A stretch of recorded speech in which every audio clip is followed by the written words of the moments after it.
दोस्तों, सोफे पर बैठकर आराम करते हुए भी अक्सर हम इंसान बोर हो जाते हैं। वहीं कई बार स्वादिष्ट खाना भी हमें बेस्वाद लगता है, क्योंकि इस आराम और भोजन को पाने के लिए शायद हमने कोई विशेष संघर्ष नहीं किया है। किंतु जहाँ तक जीवों के संसार की बात है, तो शायद ही किसी जीव के व्यवहार में बोरियत या बेस्वाद भोजन होने की भावना मौजूद हो। चाहे भोजन हो या आराम, ये जानवर अपने जीवन का हर एक पल बड़ी ही मुश्किल से हासिल करते हैं। तो चलिए कुछ ऐसे घटनाक्रमों को देखते हैं जब जानवरों के संसार में आसान से दिखने वाले लम्हे अचानक मुश्किलों में बदल जाते हैं। फेदरडेल जंगली उद्यान, जो कि सिडनी ऑस्ट्रेलिया में है, पक्षियों की अनेकों शानदार प्रजातियों के रहने के निवास स्थान के रूप में जाना जाता है। यहाँ पक्षियों का बेहतरीन ख्याल रखा जाता है। बाजों की अनेकों दुर्लभ प्रजातियाँ इस उद्यान में सुरक्षित है। बाज अपने हिंसक व्यवहार, शिकार करने की कुशलता एवं फुर्ती की वजह से जाने जाते हैं। लेकिन इस उद्यान में तो कुछ और ही चल रहा है। यहाँ अपने मांस के टुकड़ों को मज़े से खाते बाज के खाने पर एक बड़े और सफ़ेद सारस की नज़र है। ये सारस बाज के पिंजरे में से ही मांस के टुकड़े चोरी करने का दुस्साहस कर रहा है। पशु पक्षियों के संसार में खाने को लेकर कोई झूठन संबंधी सोच नहीं होती। इन बेचारों को तो जहाँ जिस हालात में भोजन मिल जाता है, ये फटाफट अपना पेट भरना शुरू कर देते हैं, फिर चाहे वो भोजन किसी से छीना ही क्यों न गया हो। किंतु कोई बाज भला इस तरह से अपना खाना कैसे किसी और को ले जाने दे सकता है। इसलिए जब सारस एक बार फिर से बाज के पिंजरे में अपनी चोंच डाल रहा था, तो बाज ने फुर्ती दिखाते हुए सारस की चोंच को अपने पंजे से पकड़ लिया। हालांकि जल्द ही सारस ने खुद को छुड़वा लिया, किंतु अब इसे बाज की शक्ति और फुर्ती का अंदाजा जरूर हो गया होगा और शायद ऐसी गलती वो फिर नहीं दोहराएगा। सूखे के मौसम में पानी का जुगाड़ कर पाना जंगलों में एक बड़ी समस्या होती है। गर्म मौसम में खुद के लिए नमी बचाए रखने के लिए सभी जानवरों को जहां कहीं पानी का स्रोत मिलता है, वो वहीं एकत्र हो जाते हैं। ऐसे ही पानी के छोटे छोटे गड्ढों से एक साथ मिलकर ये जेब्रा और विल्डेबीस्ट भी खुद का गला गीला कर रहे हैं। इन छोटे गड्ढों में नाम मात्र का ही पानी है। ऐसे गड्ढे आमतौर पर हाथी जैसे बड़े जानवर के चलने से बनते हैं, जिनमें रात को ही थोड़ी बहुत बारिश का पानी जमा हो जाता है। जेब्रा और विल्डेबीस्ट के झुंड के साथ पानी बांटने कुछ सूअर भी आ पहुंचे हैं। अब ये बात एक जेब्रा को बिल्कुल भी पसंद नहीं आई और वो जोर से दुलत्ती मारते हुए एक सूअर के थोबड़े का नक्शा ही बिगाड़ देता है। जेब्रा की भी मजबूरी है, अब भला कुछ लीटर पानी को वो किस किस के साथ बांटे। जंगल में ऐसा अक्सर होता है। सूखे के मौसम में पानी पर हक जताना सभी जानवर अपना अधिकार समझने लगते हैं, क्योंकि ये जानते हैं कि भोजन से ज़्यादा जरूरी पानी होता है। किंतु सामने वाला प्रतिद्वंदी हर बार कमज़ोर नहीं होता। हालांकि ये बात इस मादा गैंडे को समझ नहीं आई और पानी पर हक जताने के लिए ये हाथी से ही उलझ बैठी। लेकिन हाथी तो फिर हाथी ही है। 6 टन भारी और विशालकाय शरीर के मालिक हाथी की ताकत के सामने जंगल के किसी जानवर की एक नहीं चलती। इस हाथी ने पानी पर हक जताते इस माँ गैंडे को इसके बच्चे समेत इसी के इलाके में सबक सिखा दिया। हालात को देखते हुए ये गैंडा माँ समझदारी भरा निर्णय लेती है और पानी के इस तालाब को छोड़कर अपने बच्चे समेत खिसक लेती है।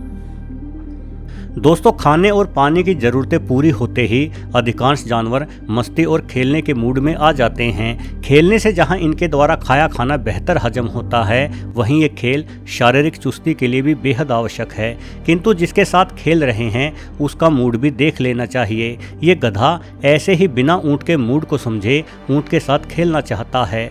ऊँट बार बार गधे से दूर जा रहा है, किंतु गधे को तो हर हाल में खेलना ही है। वैसे तो ऊँट शांत स्वभाव का जानवर होता है, किंतु यदि इसे बार बार परेशान किया जाए तो ये नाराज होकर हमला भी बोल देता है। गधे के लगातार परेशान करने पर आखिरकार ऊँट को गुस्सा आ ही जाता है और ये ऊँट गधे की कमर को अपने मुंह में दबोचकर गधे को जमीन पर गिरा देता है। उसके तुरंत बाद ऊँट अपनी ताकत दिखाते हुए गधे को हवा में उठाकर पटक देता है। अब आगे से ये गधा कभी किसी ऊँट के साथ खेलने की कोशिश नहीं करेगा। ऊँट को भले ही जल्द गुस्सा आ जाता हो, किंतु गाय को बेहद सीधा माना जाता है। भारत में तो किसी सीधे साधे इंसान की तुलना भी गाय से ही की जाती है, लेकिन जब बात जान पर बनी हो तो भला गुस्सा किसे नहीं आएगा। यहाँ ये 2 कुत्ते एक नर गाय यानी बैल को काटने का प्रयास कर रहे हैं। आखिरकार ताकतवर बैल को गुस्सा आता है और वो इन दोनों ही कुत्तों का क्या हाल करता है आप देख ही सकते हैं। बारी बारी से इन कुत्तों को सींगों पर उछालकर बैल इन्हें अच्छा मजा चखा रहा है। कुत्तों के हालात सच में देखने वाले हैं। वास्तव में बैल बेहद ही ताकतवर होता है। मशीनों का युग शुरू होने से पहले बैलों की ताकत का इस्तेमाल इंसान खेती करने के लिए भी करता था। निसंदेह किसी बैल की ताकत के सामने इन दो कुत्तों का टिक पाना संभव नहीं है। आमतौर पर दो जानवरों के मुकाबले में जीतने की अधिक संभावना उसकी होती है जिसके पास ताकतवर शरीर एवं नुकीले दांत और पंजे हो, किंतु शाही, जिसे अंग्रेजी में पोर्क्यूपाइन कहते हैं, जरा अलग ही खूबियां रखता है। इस तेंदुए ने जोश में आकर एक शाही पर हमला कर दिया, किंतु शाही के जिस्म में उगे कांटे तेंदुए के पूरे मुंह में धंस चुके हैं। इन कांटों से छुटकारा पाना अब इस तेंदुए के लिए एक मुश्किल चुनौती बन गई है और ये खुद को कोस रहा है कि आखिर इसने शाही पर हमला क्यों किया। एक शाही के शरीर पर छोटे बड़े मिलाकर करीब 30,000 कांटे होते हैं। ये कांटे इसके शरीर में बालों की तरह ही उगते हैं। हर एक कांटे के नीचे एक विशेष मांसपेशी होती है जो आवश्यकता पड़ने पर कांटे को शाही के शरीर से अलग कर देती है। तेंदुए के चेहरे में घुसे इन कांटों को यदि जल्दी ना निकाला जाए तो इस तेंदुए की मौत होना निश्चित है, क्योंकि शाही के कांटों की बनावट कुछ इस तरह से होती है कि धीरे धीरे ये तेंदुए के शरीर में धंसते ही रहेंगे और तेंदुए के दिमाग तक पहुंच जाएंगे। किंतु यदि आपके पास कांटे ना भी हो तो भी आप अपने से बड़े जीव का मुकाबला अपनी हिम्मत के दम पर कर सकते हैं। जरा इस मॉनिटर छिपकली को देखिए। आकार में कुत्तों से छोटी होने के बावजूद भी ये अकेली 7 कुत्तों का एक साथ मुकाबला कर रही है। कुत्ते चारों ओर से इस छिपकली को काटने का प्रयास कर रहे हैं, किंतु इस तरह की छिपकलियां पृथ्वी पर डायनासोरों के पहले से ही निवास कर रही हैं। ये हर तरह के खराब मौसम और बुरी परिस्थितियों से जूझने के लिए जानी जाती हैं। इस मॉनिटर छिपकली ने फुर्ती दिखाते हुए अपने नुकीले दांतों से कुत्ते की पूंछ के पास काट लिया। अब इस कुत्ते को समझ में नहीं आ रहा है कि पूरी सेना का साथ होते हुए भी एक कमजोर सा दिखाई देने वाला प्रतिद्वंदी आखिर इन पर भारी कैसे पड़ गया। दोस्तों, अनेकों बार ऐसे भी घटनाक्रम होते हैं जब एक जीव निर्विवाद रूप से अपने शिकार से ज़्यादा खूबियाँ और दमखम रखता है, लेकिन जैसे ही वो जीव शिकार करने जाता है तो उनका सामना किसी दूसरे मजबूत प्रतिद्वंदी से हो जाता है। ये समुद्री पक्षी अक्सर अपनी भूख मिटाने के लिए समुद्र की मछलियों पर ही निर्भर होते हैं। इन्हें छोटी मछलियों को शिकार बनाने में कोई परेशानी नहीं आती, किंतु जाइंट ट्रेवेली कही जाने वाली ये बड़ी मछली इन छोटी मछलियों के हमेशा पीछे रहती है।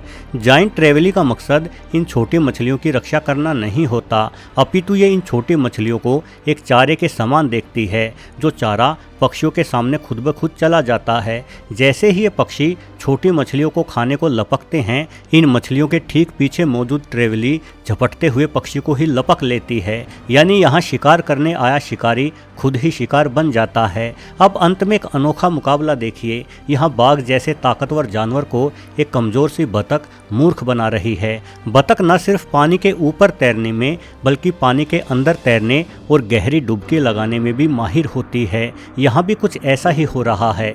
जैसे ही ये बाघ बतख को पकड़ने की कोशिश करते हैं, बतख पानी के अंदर डुबकी लगाकर किसी दूसरे स्थान पर जा निकलती है और बाघ भौचक्के खड़े होकर देखते रहते हैं। यानी सिर्फ ताकत से ही नहीं बल्कि विशेषताओं के बल पर ही कामयाब हुआ जा सकता है। वीडियो देखने के लिए आपका बहुत बहुत धन्यवाद।